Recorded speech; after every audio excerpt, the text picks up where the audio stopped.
Hi, in the previous video we have learnt about variables, and in this video we are going to talk about operators. In Python we have different type of operators available, and each operators have their own purpose. For example, if you want to deal with arithmetic calculation, we have to use arithmetic operators. For comparison, we use relational operator, and in case of any conditional statement, we use conditional operator, that is called logical operators. Assignment operators are used to assign some value to variable, and if we want to manipulate the binary of any variable or value, then we use bitwise operator. Membership operator is used to check whether that value is present in that variable or not. To check the value belongs to a specific type, we use identity operator. Let's see them in action in VS Code. Consider we have first number as 13, second number as 5. To use arithmetic operators, we use plus, minus, asterisk for multiplication, slash for division, double slash for floor division, percentage to get the remainder, and double asterisk to get the exponential. Let's run this code. To run any Python file, we use this syntax, Python, and we provide file name followed by one space, and it will say the addition of 13 and 5 is 18, subtraction 8 multiplies 65, division is 2.6, but the floor division is 2, 8 values, remainder is 3, and the exponent is this one.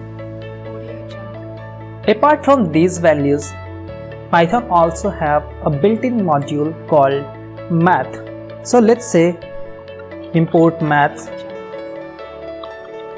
and now you can use different type of math operators here itself, like square root, log, log 10, cell, is none, or etc.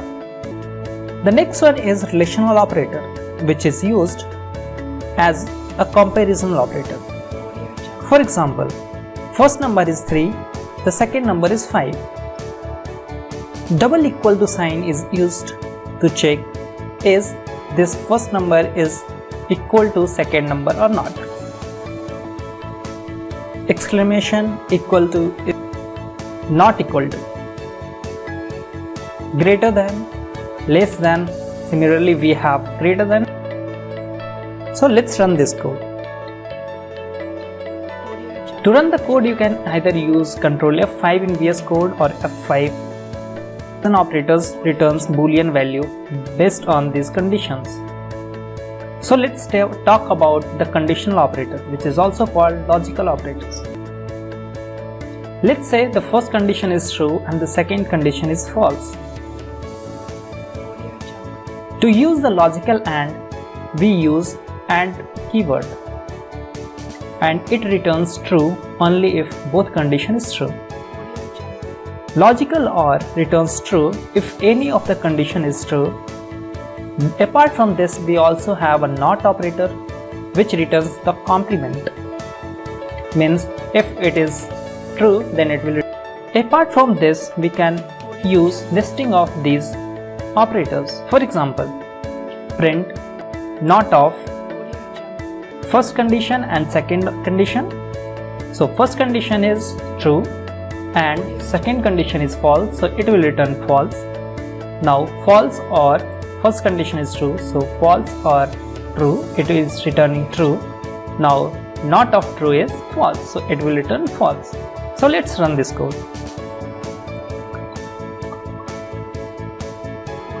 So you can see that it is running false.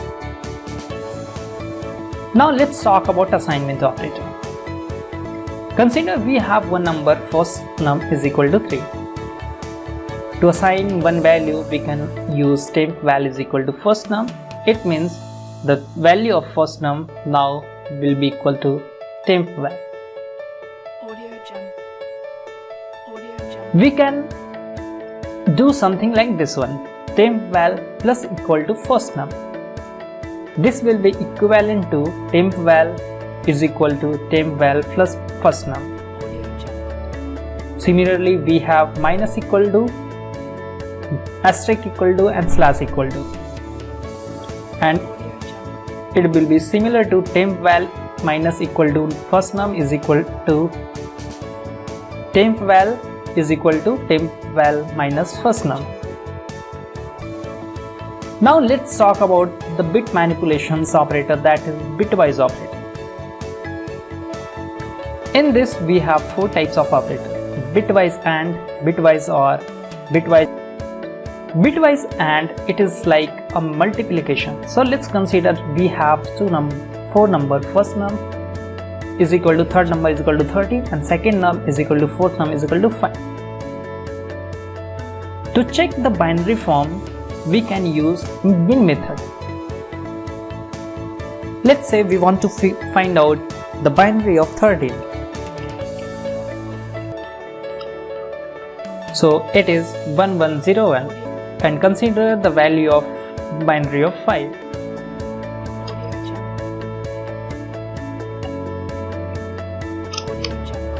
It is 101. So the bitwise AND of 1011 and 101 will be calculated using this AND operator.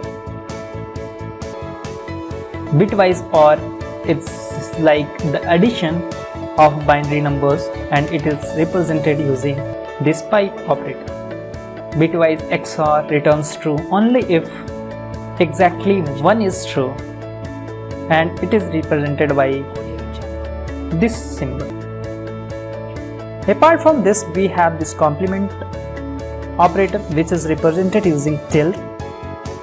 It returns 1's complement of that binary. Now let's run this code. So this bitwise AND, we are returning 5 for this first num and second num. Let's verify it. I need the binary. So the binary of 13 is 101. So let's say 5. If you need more information about binary, how to convert a value into binary, please let me know in the comment section and I will create a separate video how to convert a number into a binary. Apart from this, we also have this right shift and left shift operators.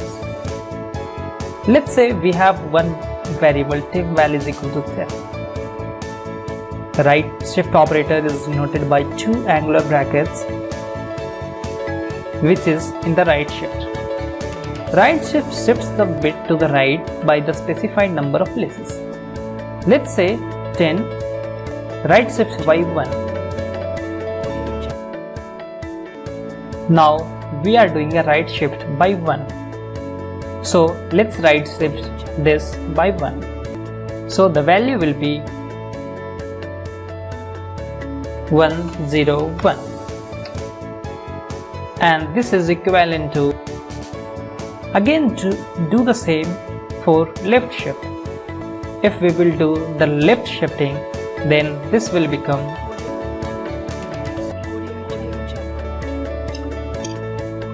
10100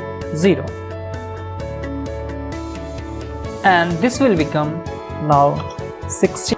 Now let's verify it by running this code. Here right shift gives 5 and left shift gives 20. The next operator is membership operator.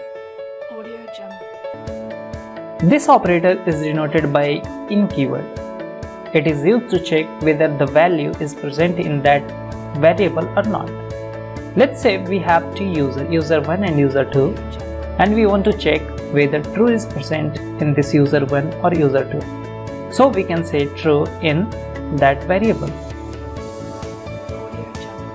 It will return true or false. So in user 1 we have true available, so it is returning true, and in user 2 true is not present, so it is returning false. Apart from this, we also have this identity operator. It is denoted by is keyword and it is used to check whether this value belongs to a specific type or not. For example, we have this user1 and user2 and we want to check whether this user1 is of type list or not. It returns true if the condition is true and the vice versa. So the user1 type is list, so list is list, so it will return true. And here we are saying true is not integer, so that is also true because true belongs to bool class. Let's verify it by running the code. Yes, so they both returns true. So in the next video, I'll tell you how to write the conditional statement. Till then, stay tuned. Do not forget to like, share, subscribe. And if you have any doubts and want to know about any specific operators, please let me know in the comments.